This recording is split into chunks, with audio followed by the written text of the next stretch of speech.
Hey guys, it's Daniel.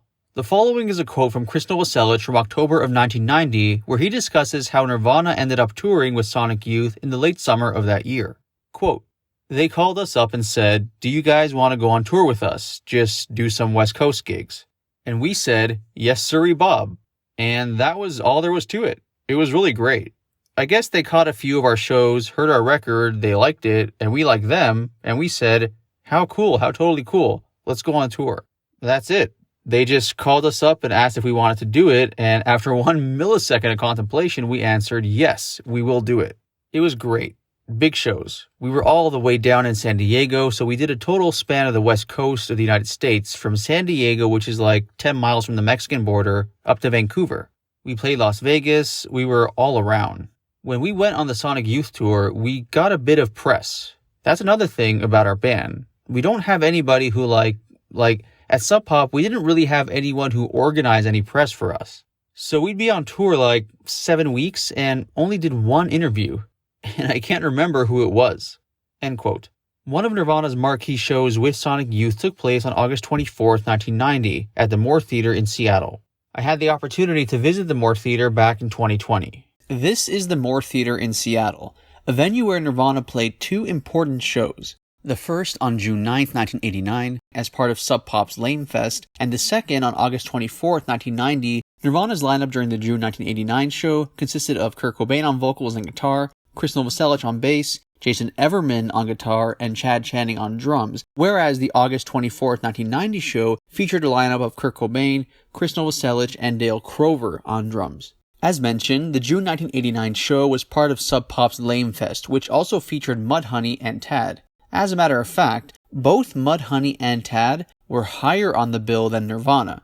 Nirvana was the opening act and only played a handful of songs. Even so, this was an important show in terms of the development of Nirvana as a band, in terms of their growth as musicians. The following is a snippet from Jillian G. Gar's Nirvana biography, Entertain Us, The Rise of Nirvana.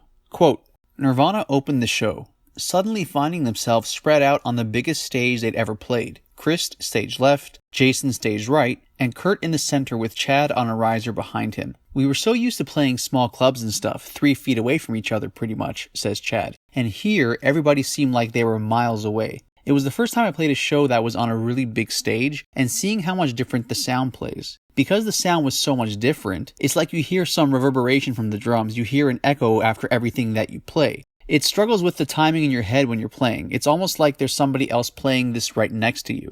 The venue, the Moore Theater, had around 1,500 seats and usually featured out-of-town acts. 3 local bands playing at the Moore Theater was fairly unheard of at the time, says Mudhoney's Dan Peters, especially for a ragtag bunch like we all were. When that was being talked about doing a show there with us as the headliner, and we were all like, are they crazy?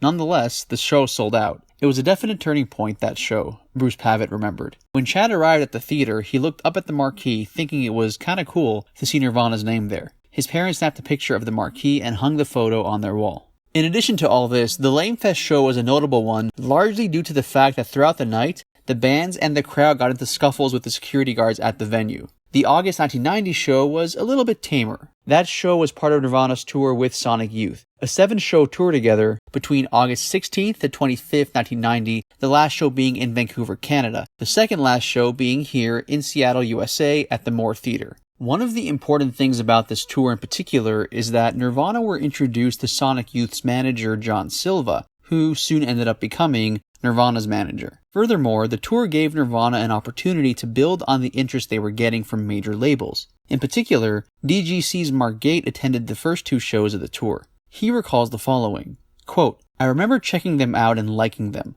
and just thinking, yeah, these guys are cool. There were clearly people that were aware of them and knew the songs. I remember noticing that there was definitely something going on there, and I probably said something to Gary Gersh, who was standing there at one of the shows with me." End quote. As per the August 24th show in Seattle, Sub Pop intern Rob Nyberg recalls the following, quote, "You could feel the Nirvana train was definitely starting to chug a little harder, and people were paying more attention to them."